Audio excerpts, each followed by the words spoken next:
근데 저는 그렇게 가는 것이 건강한 경쟁일 땐 좋은데 상대를 좌표찍고 악마화하고 혐오하고 그리고 지지자들까지 그렇게 움직이고 근데 윤호개인 집회 같은 경우 요새 보면 이렇게 숫자는 적은데요. 길거리 가면서 행인들한테 막 욕을 하더라고요. 네. 그러니까 이게 적대감 같은 게 일반화되는 거예요. 그러면 아유, 이게 도대체 뭔가, 우리가 왜 이러고 살아야 되나. 윤석열 하나 때문에 이런 건가? 아니면 우리 정치 지형이 이렇게 망가진 건가 하는 걱정이 좀 돼서요. 인권연대는 정부나 기업의 지원을 사양하고 오로지 시민의 참여로만 운영하는 100% 순도의 민간 인권단체입니다. 국내에 계신 스픽스 구독자 여러분, 안녕하세요. 오창익입니다. 고수의 전략. 고수는 지금 돌아가는 판을 어떻게 보고 있는지 고수 중의 고수, 최고의 고수를 모셨습니다. 김용남 전 국회의원입니다. 어서 오십시오. 네, 안녕하세요. 아유, 네. 너무 과찬을. 아니, 과찬이 아니라 그냥 네. 저 요 정도의 표현의 자유는 있습니다. 진짜로 정말 궁금할 때가 많아서 정말 이제 목요일에 권성동 의원에 대한 체포동의안 가결됐잖아요. 네. 이때 몇 장면이 되게 어색해요. 첫째는 권 의원이 일부러 표를 네. 가해가지고 보라 네. 하고 기표함에 넣잖아요. 그러니까 네. 보란 듯이 했잖아요. 그렇죠?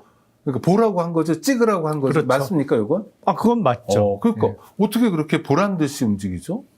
그러니까 그 본인이 다른 의원들하고 같이 네. 그 불체포 특권을 포기하겠다고 서약한 게 있었잖아요. 네네. 그래서 지난번에. 그 약속을 지킨다는 의미에서 본인의 체포동의안 표결에 가를 쓰고 그 집어넣는 모습을 그대로 보여줬는데 저는 그 불체포 특권을 포기하겠다고 신상 발언을 하면서 찬성을 찍어달라고 발언할 거는 예상을 했어요. 네네.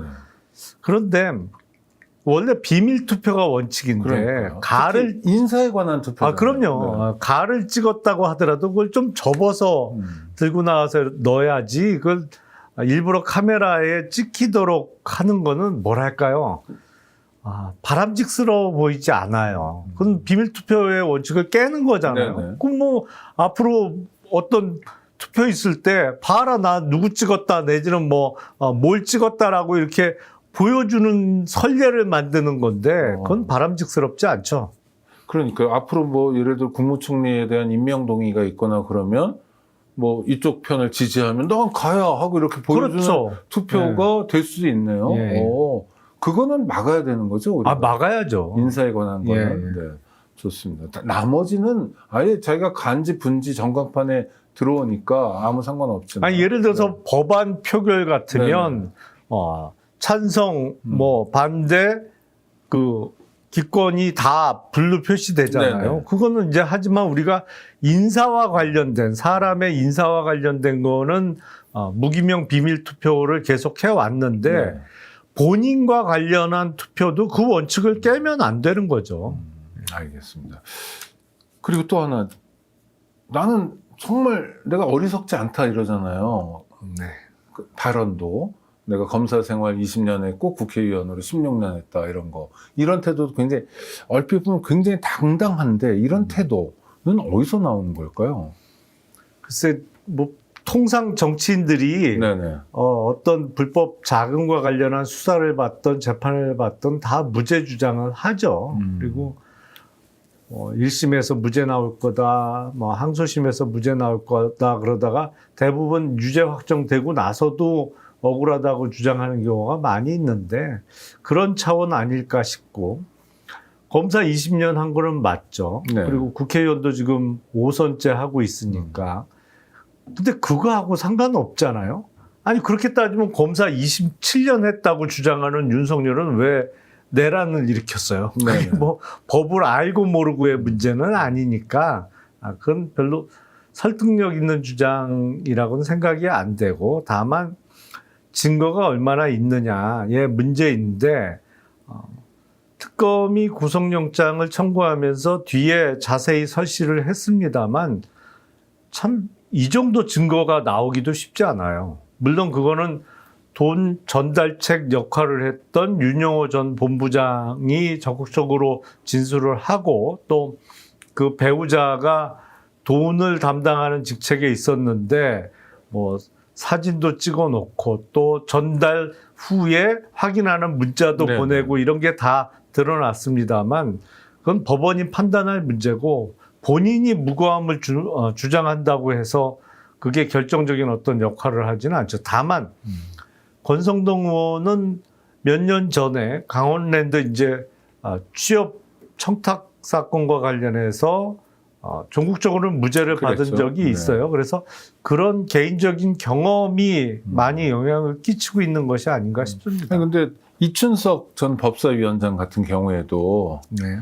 그 카메라에 찍힌 다음에 네. 태도를 보면 그래도 수그러져 있잖아요. 뭐 죄송이라든지 뭐 이런데 근데 권성동 의원도 언론 보도를 통해서 나온 거 보면 굉장히 오지랖 넓게 부패했던 것 같기도 해요. 물론 사실관계는 따져봐야 되지만 그러면 의례적인 뭐 이런 일로 뭐 국민들께 심려를 끼쳐서 죄송하다든지 하는 멘트도 있을 만한데 이분은 그런 건 전혀 없어서 약간 이건 어떤 컨셉일까 이렇게 궁금했었어요.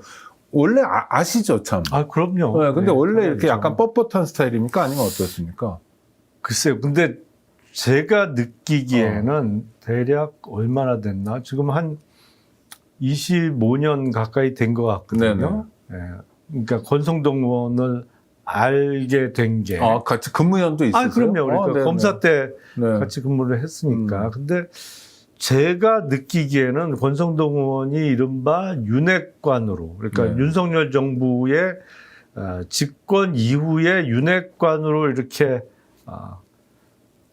뭐랄까요? 권력의 실세로 부상하면서 그 전에 알고 있던 권성동 의원과 윤핵관의 부상 이후의 권성동 의원은 조금 다른 사람이 된 것 같아요. 그러니까 확실히 어떤 권력은 사람을 좀 붕 뜨게 만드는 그런 효과가 있는 것 같습니다. 그게 아직도 영향을 미치고 있는 것이 아닌가 싶어요. 네. 그러니까 저는 가수 정태춘 씨한테 얘기를 들었는데 강릉에 공연 갔는데 네. 어떤 변호사가 굉장히 심부름도 잘하고 막 바닷가에서 호프 한 잔을 했대요. 뒤풀이까지. 네. 그래서 기억에 남아가지고 이름을 기억했는데 그게 권성동이라고. 아니, 그러니까 뭐 그런 면이 또 있나 봐요. 그러니까 자기가 좋아하는 가수에게 되게 열심히 하고 막 이렇게 뭐 호프 잔 나르고 뭐 이런 역할을 하는.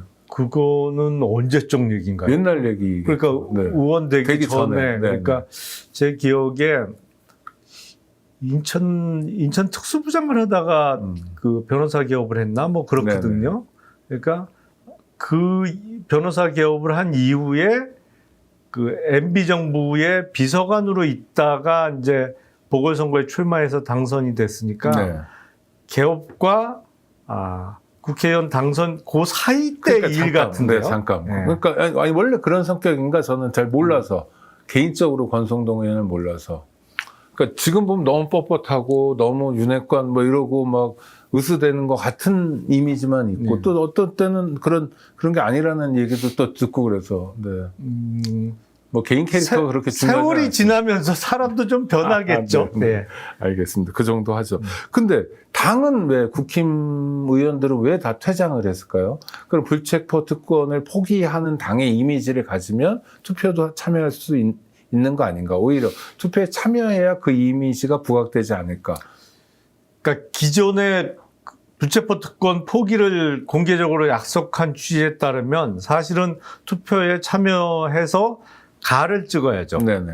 사실은 체포동의안이 국회에서 통과된다는 의미는 이 사람을 구속하라는 의미가 아니잖아요. 그렇죠. 이 사람에 네. 대한 영장 재판이 열리도록 국회가 동의해 준다. 네.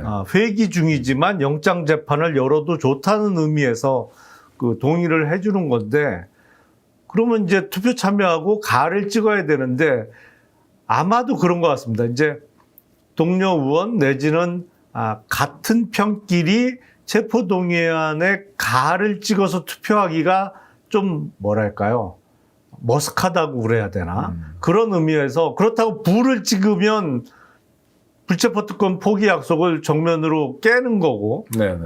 그러다 보니까 집단으로 퇴장하고 아예 투표 참여를 안 하는 방식을 택한 것 같은데, 제가 보기엔 이게 집단 퇴장이 너무 자주 있습니다. 그건 옳지 않죠. 네네. 그렇잖아요. 우리가 12월 7일 날 있었던 탄핵소추안 표결에도 집단 퇴장을 했고 네. 일주일 후인 12월 14일 2차 탄핵소추안에 대해서도 대부분의 국힘의원들이 퇴장을 했는데 일부만 표결 참여를 하고 그거는 옳지 않죠. 기본적으로 자기 의사대로 뭐 간지 분지를 투표에 참여를 해야지 그걸 안 하고 아예 빠지는 거는 영 이상하죠. 그러니까 국회의원의 무대는 본회의장이니까 본회의장에서 주권자가 위임해준 입법 권력이든 무슨 권력을 행사해야 된다, 권한을.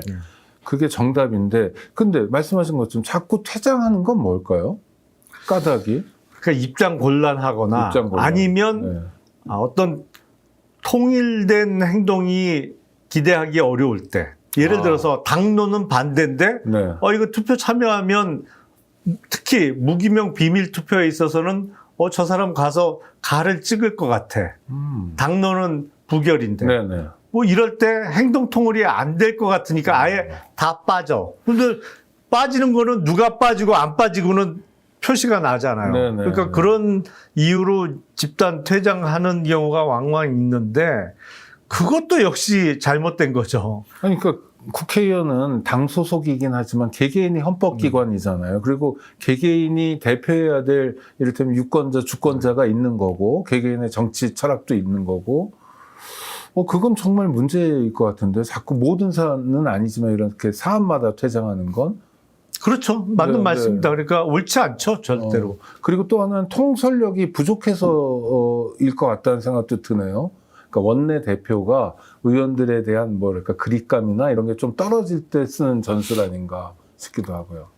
근데 이제 아닌가요? 네. 그립감이 아무리 강해도 기표소에 들어가서 몰래 찍고 나와서 이렇게 네, 사실은 접어서 제가 맞아요. 앞서 말씀드린 네네. 대로 비밀 투표인데 당연히 접어서 안 보이게 넣어야죠. 네네.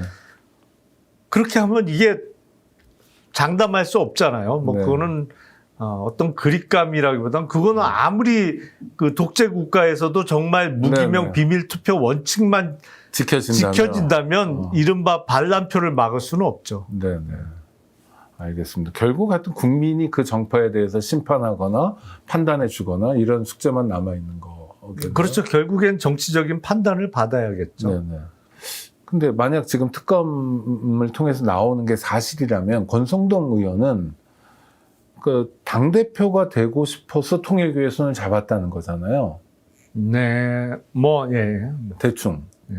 근데 그 정도가 들어오면 변화가 있습니까? 그러니까 한 10,000명이든 20,000명이든 통일교 신도들이 갑자기 입당을 하고 권리당원이 되면 전당대회에서 약간 좀 밀리다가도 역전의 계기를 마련해서 당대표까지 갈 수 있냐 이런 거. 그 시간 순서로 보면 사실은 권성동 의원이 당대표 출마를 준비하는 그 시점보다 훨씬 먼저 접촉이 이루어졌죠. 물론 그러니까 정권 초부터니까요. 예. 네. 그러니까 정권 초 전에 이제 대선 전부터 네.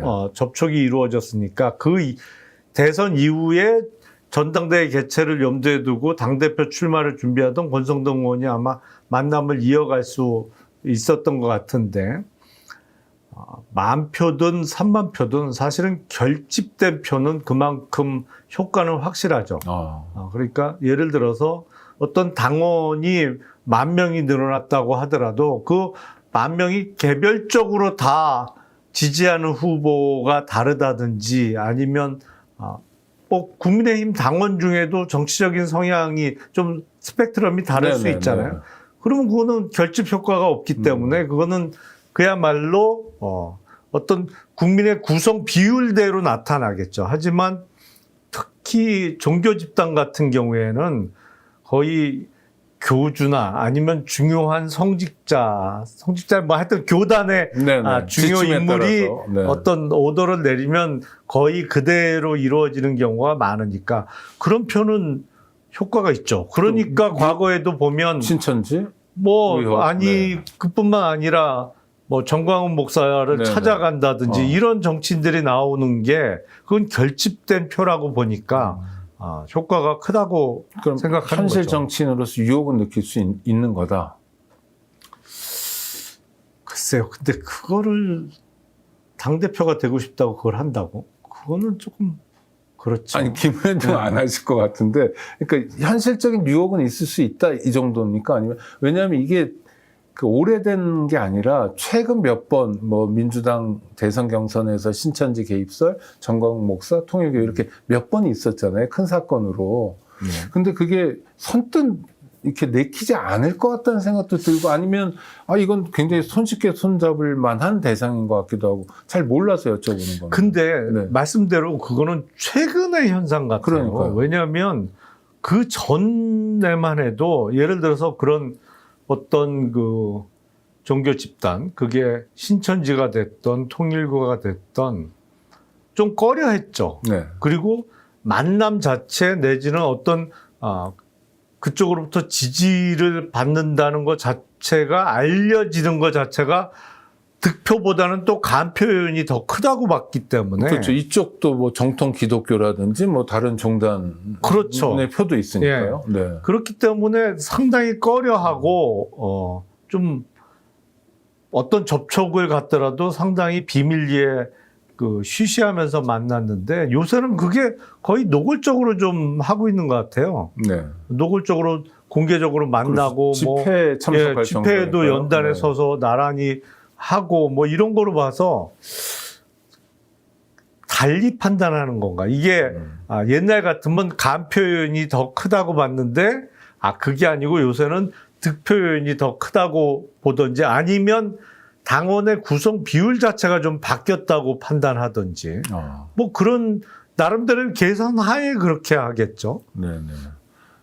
근데 뭐 원칙은 뭐 정교 분리인데, 그렇죠? 헌법상 원리인데 이게 이제 깨지고 있는 것도 문제지만 그런 식으로 전당대회가 간다면 당원들의 뜻이 왜곡되고 누군가 외부 세력과 손만 잡으면 지지율이 갑자기 높일 수 있고, 이렇다면 당원 민주주의랄까 이런 기반은 좀 허물어지는 게 아닌가, 이런 우려도 있을 것 같은데요. 그 정당은 사실은 당원이 주인이고 당원 중심으로 가는 게 맞는데 어떤 정치적인 이념과 철학을 중심으로 모이는 게 아니고 다른 요인으로 모인 사람들이 다른 목적을 갖고 정당의 단체로 가입한다고 하면 그건 그 정치적 이념 철학과는 다른 이유로 당원에 가입하는 거잖아요. 집단적으로. 네네. 그러면 정당 정치가 왜곡되는 거죠. 예를 들어서 뭐 정치 철학적으로 다른 생각을 가진 분들이 분명히 있습니다. 나는 정부 역할이 좀 많았으면 좋겠어. 그래서 세금도 정부가 많이 걷고 그 많이 걷은 세금으로 복지도 정부에서 큰 역할을 하는 게 난 더 좋다고 생각해. 라는 분도 있는 거고, 아니야. 공공부문은 비효율이 워낙 커서 세금을 많이 걷는 것 자체가 비효율을 유발해. 그러니까 세금은 되도록이면 필요한 만큼 최소한만 걷고 각 개인이 주머니에 갖고 있으면서 그 돈을 쓰는 게 가장 효율적으로 쓸 수 있다고 생각해. 뭐 이런 다른 생각을 가진 사람들이 다른 정당을 지지해서 그 중심으로 정책이나 뭐 이런 게 논쟁이 이루어져야 되는데, 이거는 교주님이 여기 가입하라고 했으니까 단체로 들어와서 교주님이 이번 선거에서 당내 선거에서 특히 누구를 찍으라 그래서 단체로 몰려가서 찍으면 완전히 왜곡되는 거죠. 그리고 그렇게 당선된 사람은 그 교주님의 이해를 위해서 뛸 거 아니에요. 그럴 수밖에 없죠. 이익을 줘야 되고요. 네. 그 관계가 유지돼야 되고, 이게 범죄적 관계니까 더더욱 비밀리에. 하여튼 걱정스럽습니다. 최근에 우리 정치가 좀 일탈하는 모습 중에 하나가 그런 정교 분리의 원칙을 깨면서 손잡으려고 하는 유혹을 느끼는 사람들이 좀 있는 것 같아서요. 또 하나는 정청래 당대표 연설할 때 그 노상원 수첩 언급한 장면이 있지 않습니까? 뭐 이재명 대통령이 나 정청래 또 죽을 뻔했다 뭐 이러니까 그랬어야 하는데라는 발언은 정말 놀라워가지고 누가 했어야 했는데 결국 찾아냈더라고요. 송원석 대표인데 이거는 이해가 되는 일인가요?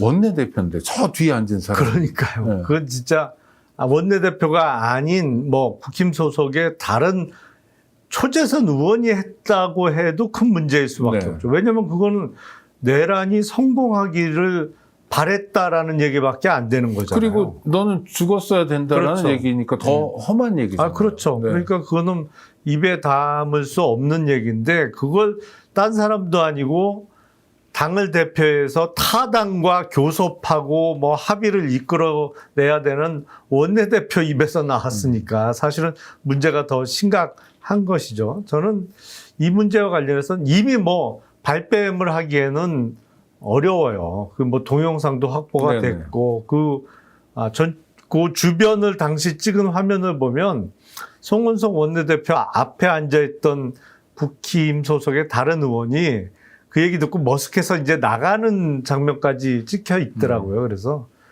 빨리 공개 사과하고 반성하는 모습을 보이는 게 맞지 않나 싶어요. 그러면 의도적인 발언이라고 보세요? 우발적인 발언이라고 보세요? 그거는 적어도 네. 본인이 그런 말을 하는 게 나중에 동영상으로는 확인될 거라고는 생각 못한 상태에서 나온 우발적 발언이겠죠. 우발. 네. 아니, 그리고 본회의장이라는 곳이 앉아 보셨으니까 아시겠지만 무서운 공간이기도 하잖아요. 왜냐하면 보는 눈과 귀가 많으니까. 네.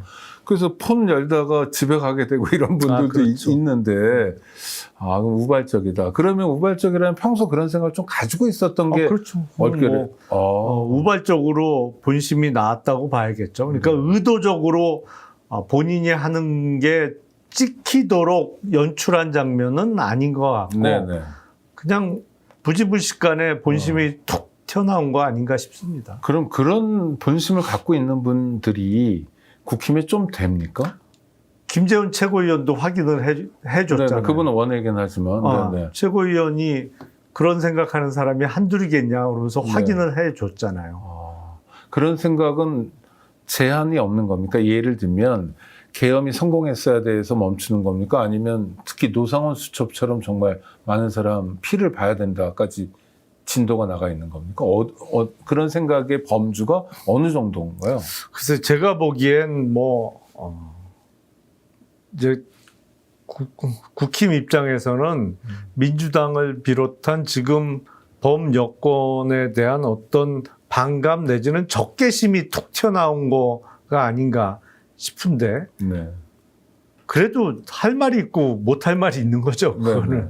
아니 그러니까 그리고 보통은 그렇게 상대당 대표 연설 때는 초선 의원들이 앞에서 누구죠? 우리 양문석 뭐 이렇게 아주 막 소리 지르고 야지라고 그러잖아요. 좋은 말은 아니지만 야지 놓고 뭐 조용히 해. 뭐 그거 아니잖아. 뭐 이런 건데.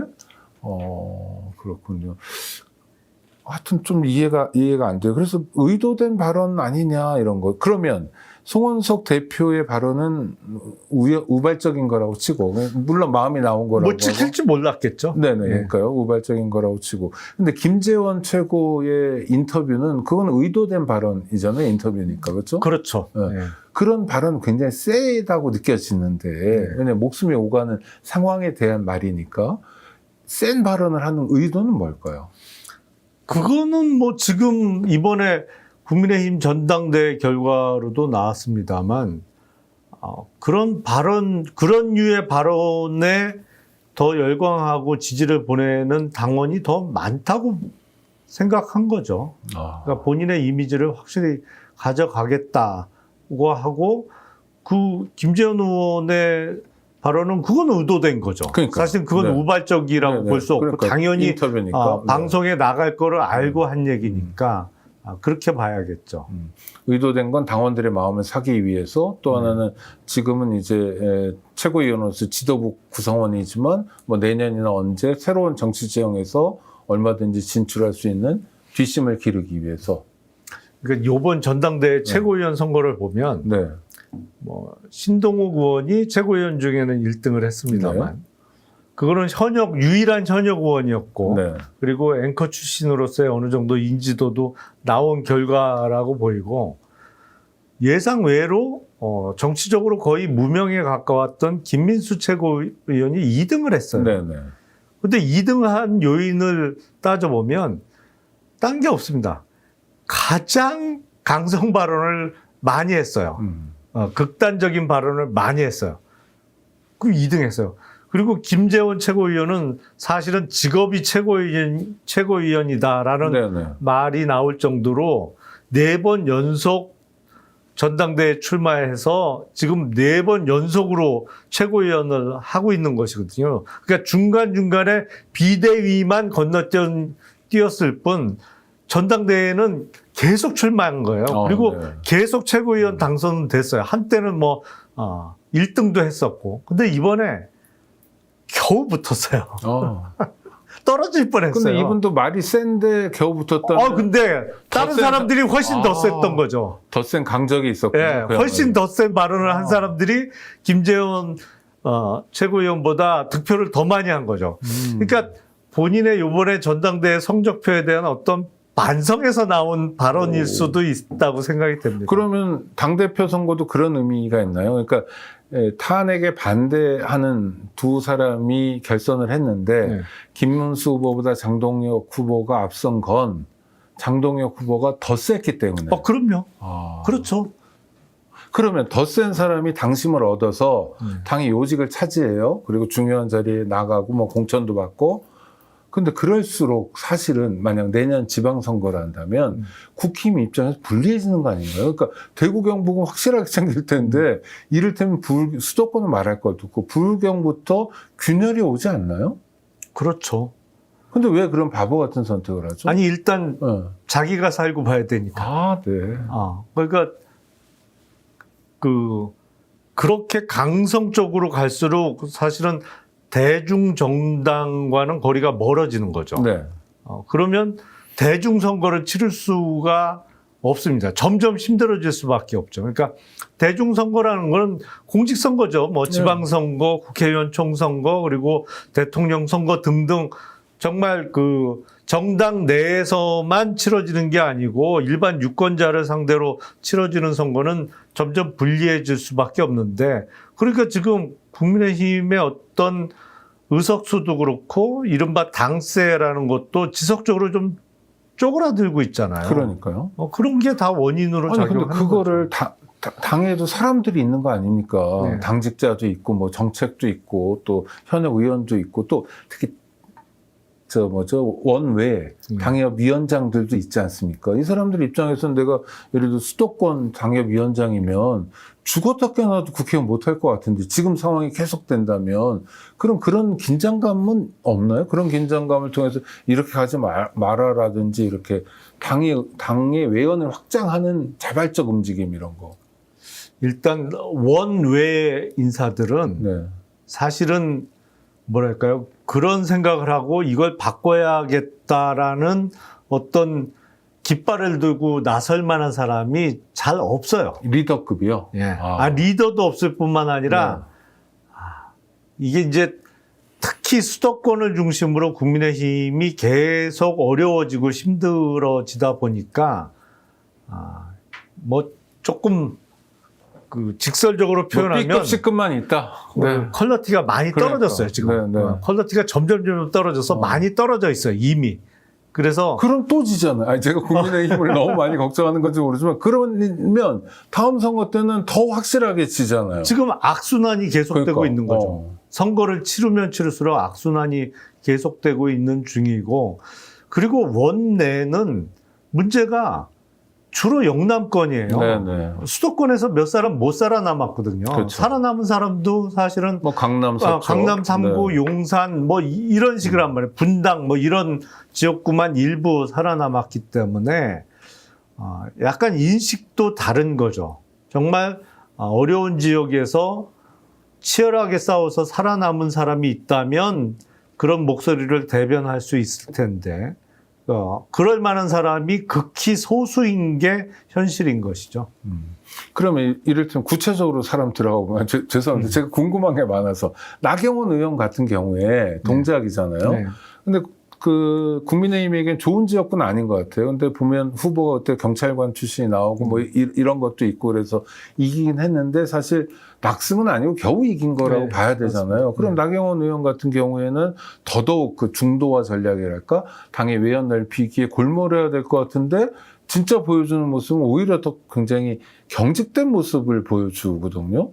초선 때부터 보면 나경원 의원의 변화들이 이렇게 있잖아요. 예전보다 훨씬 더 오른쪽 끝에 가 있는데 이런 선택은 왜 나오는 거죠? 사실은 총선을 염두에 둔다고 하면 이해할 수 없는 네. 스탠스가 많이 있죠.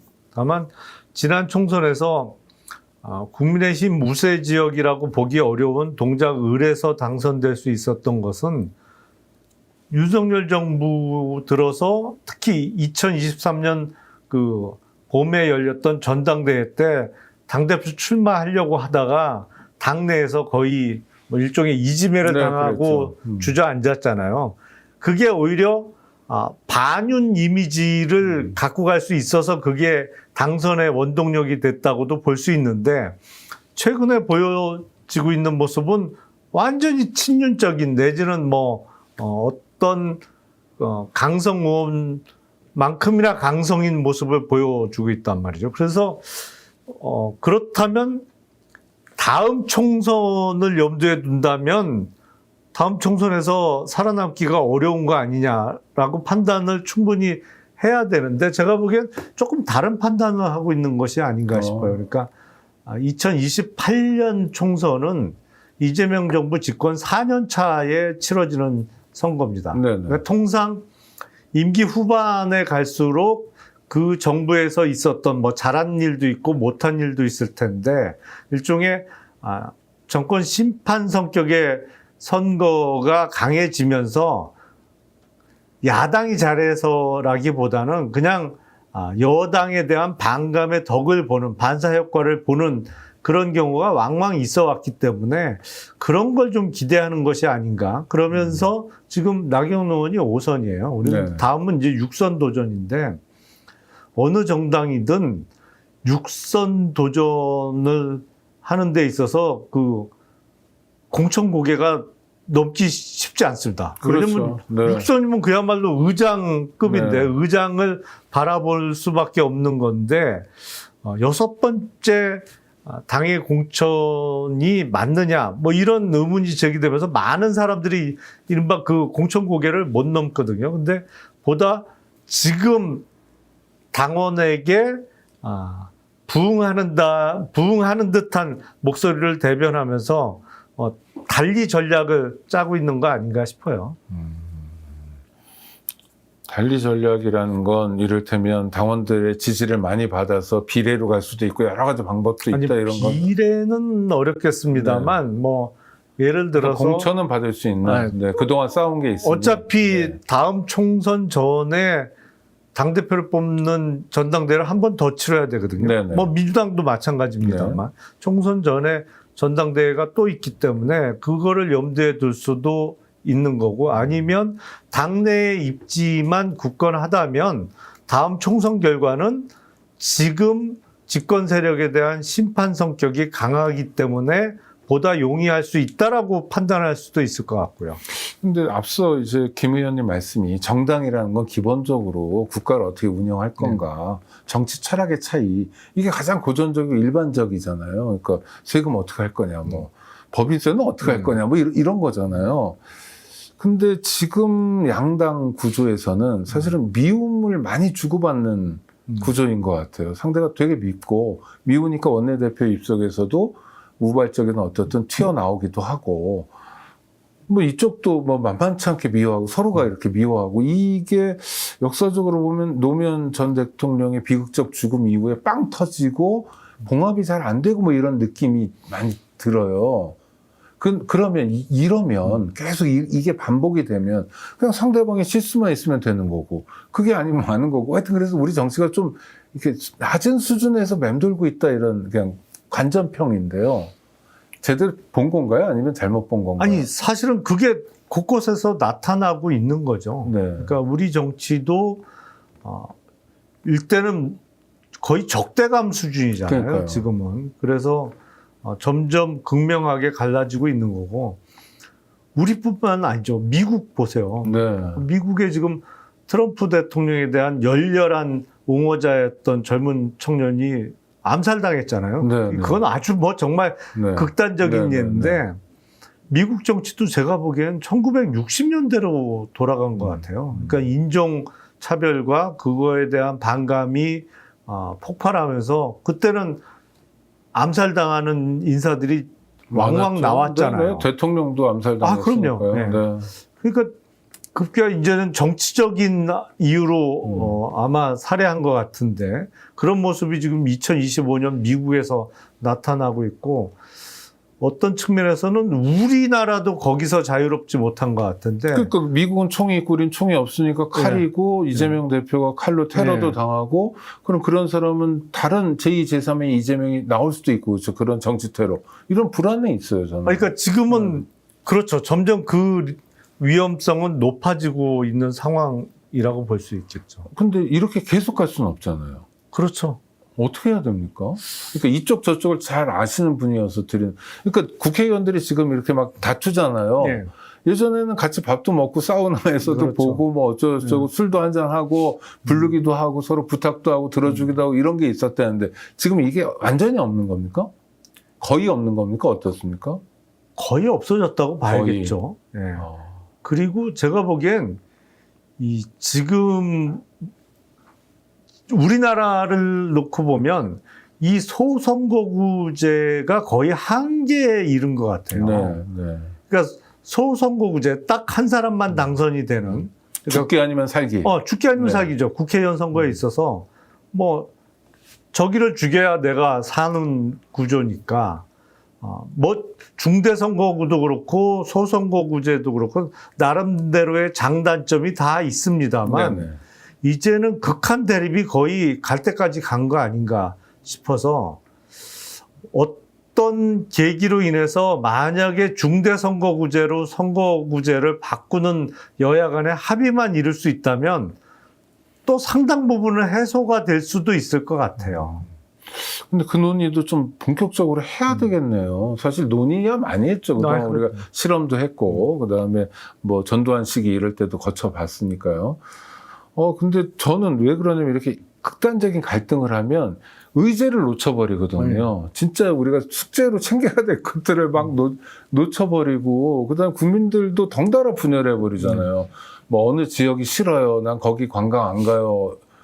이거는 좀 우리가 땅덩어리도 좁은 미국은 우리 땅덩어리라도 넓어서 걔네 주 단위로 이렇게 싸우는 것도 있고 주 전체가 하나의 입장 뭐 이렇게 보이기도 하는데 그게 너무 안쓰러워서 드리는 말씀입니다. 책임 있는 지도자들이 노력을 해야 되는데 전 그런 면에서 이재명 대통령은 어떻게 평가할 수 있을까요?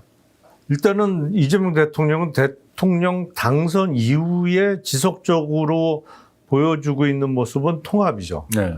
그렇잖아요. 여야 협치, 뭐 9월 8일 날 여야 대표와의 만남에서도 결정적으로 딱 이미지 컷으로 남는 게 대통령이 가운데 서고 여야 대표를 이렇게 손을 붙잡게 그렇죠. 악수 안 만드는, 하겠다는 사람들을. 네.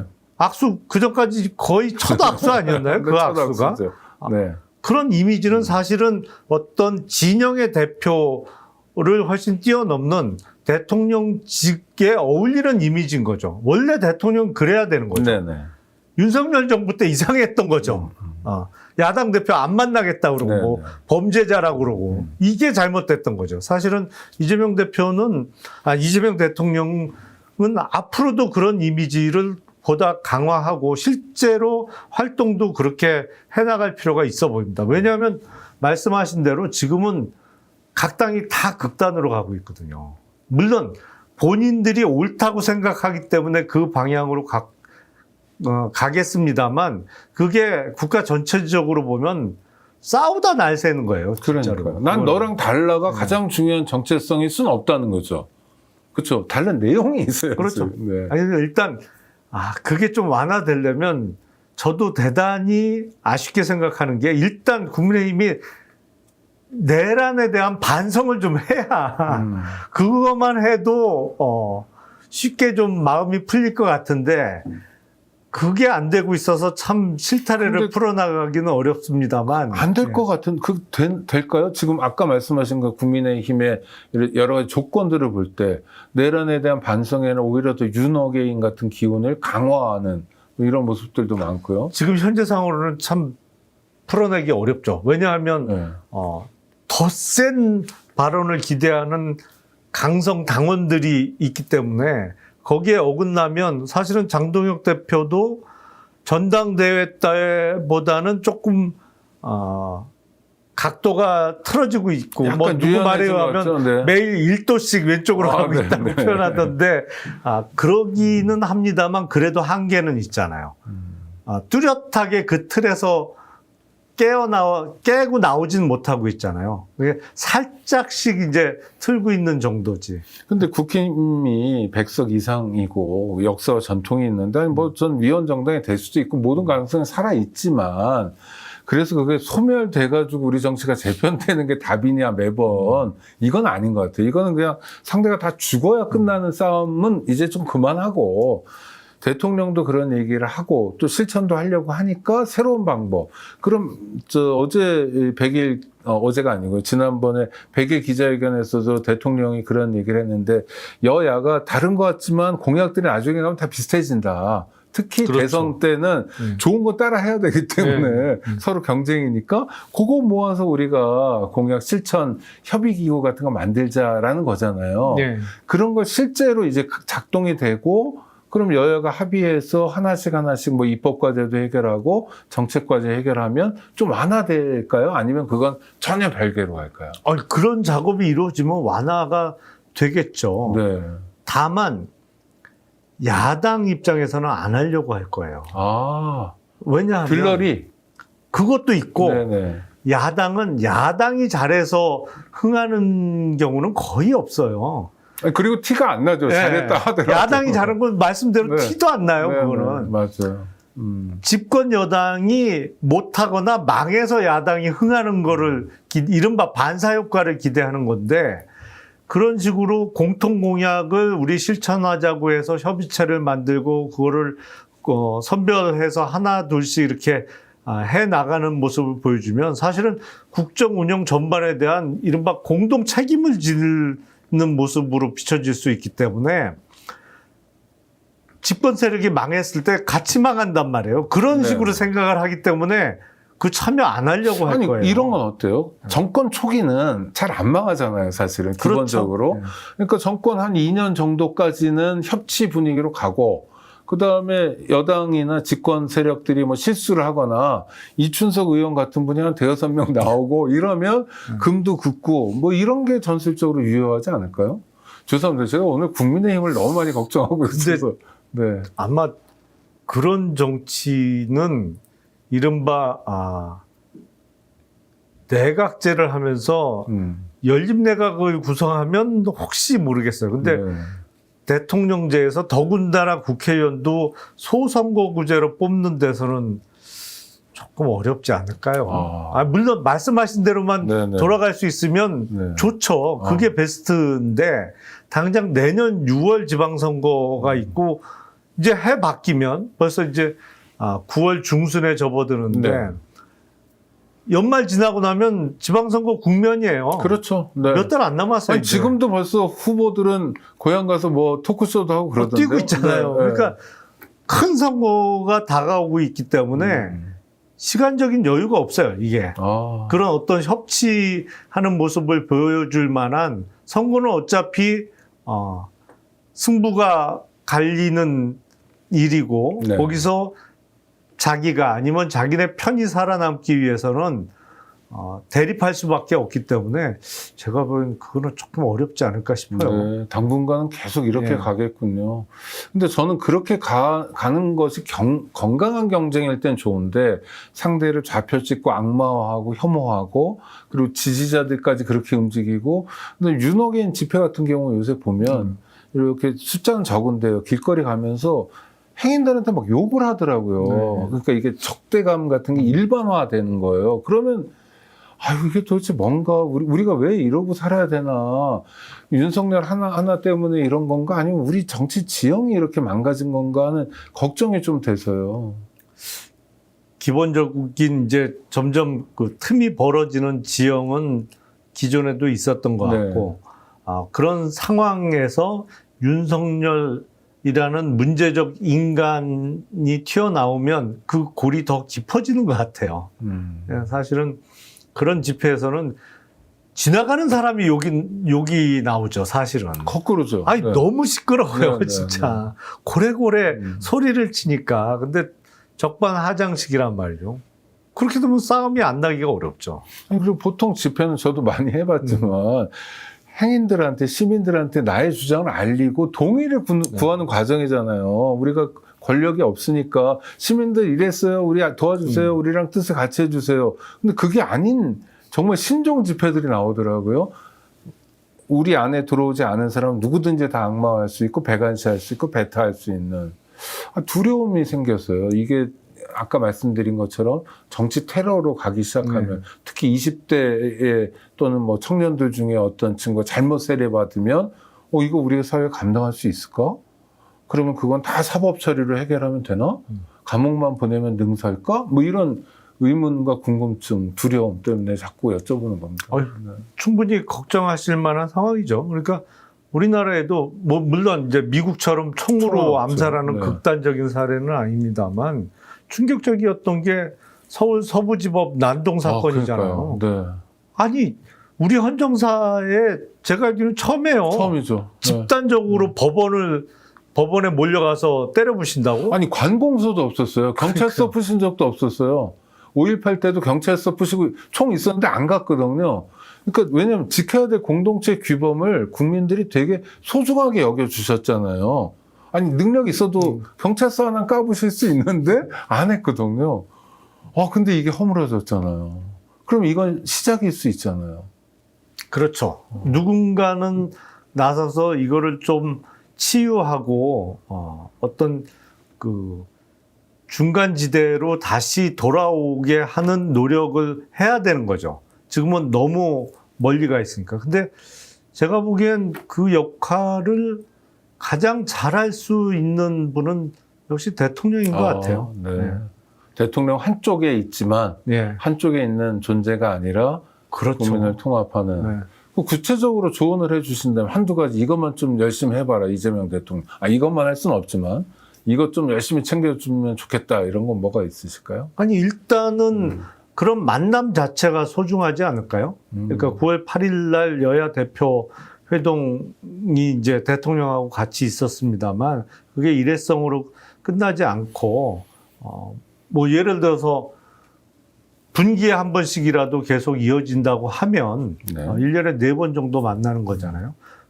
거기서 어떤 논의가 이루어지는 것 자체로 의미가 있을 것 같고 제가 보기엔 얼마 전에 이제 주중 대사에 노태우 전 대통령의 아들인 노재원 씨가 임명이 됐어요. 물론 그거에 대해서 반발하는 분들도 있고 그것도 이해가 충분히 됩니다. 하지만 어떤 그런 인사를 통해서 던져지는 메시지가 있거든요. 대통령으로서 인사권을 행사하면서 내가 진영의 대표가 아니다. 나는 우리나라의 대표다. 그렇기 때문에 뭐 보수든 진보든 아니면 뭐 좌든 우든 나는 국익에 도움이 된다고 하면 내가 그 사람 이 자리에다가 임명하겠다. 뭐 그게 꼭 노재현 씨가 그런 인사라는 것보다는 인사권의 행사를 통해서 그런 포용적인 모습을 보여줄 수 있는 가장 좋은 자리는 역시 대통령이에요. 인사를 통해서 보여주고 만남을 통해서 보여주고 그러면 요번에 장동혁 대표는 그런 욕을 했잖아요. 독대해야 된다. 독대 안 하면 안 한다. 그래서 30분씩 이렇게 만든 거 아닙니까? 그거는 잘한 거네요. 이재명 대통령이. 그러니까 요구를 받은 거잖아요. 아니 뭐 그건 들어준 거죠. 그러니까 사실은 예를 들어서 정청래 대표가 있다고 해서 못할 얘기면 뭐 안 하는 게 맞을 수도 있겠죠.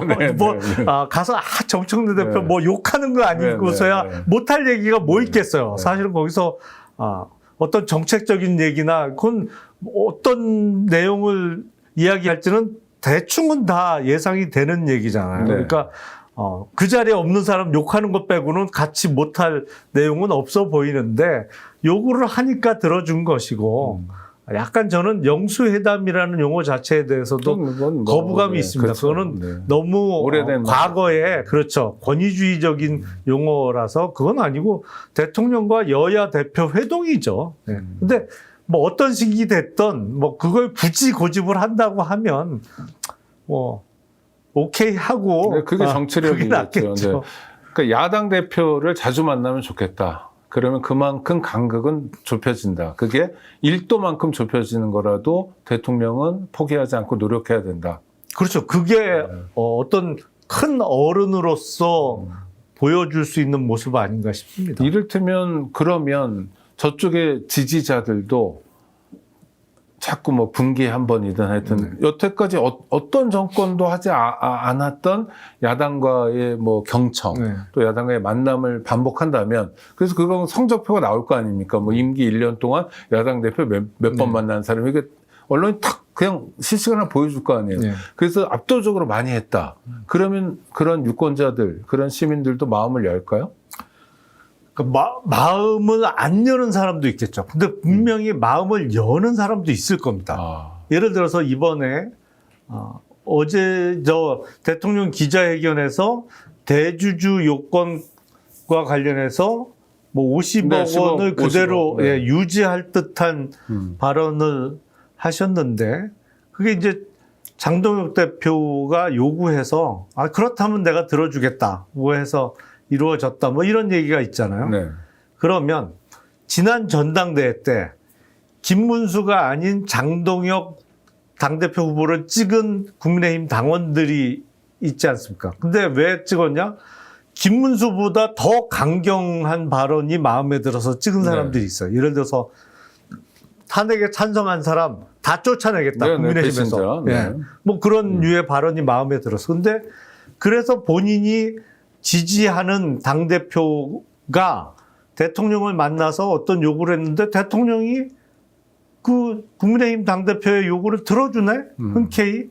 그러면 조금 마음이 누그러질 수도 있겠죠. 그럼에도 불구하고 난 역시 이재명을 싫어하는 사람은 당연히 있죠. 네네. 하지만 우리가 정치를 하면서 국민의 60%, 많게는 70%를 보고 정치를 하면 되는 거잖아요. 100%를 다 만족시킬 수는 없어요. 하지만 그래도 어느 정도의 변화 가능성이 있는 이른바 가운데에 있다고 평가되는 20% 내지는 30%를 보고 정치를 하면 저는 그건 옳은 방향이라고 생각을 합니다. 알겠습니다.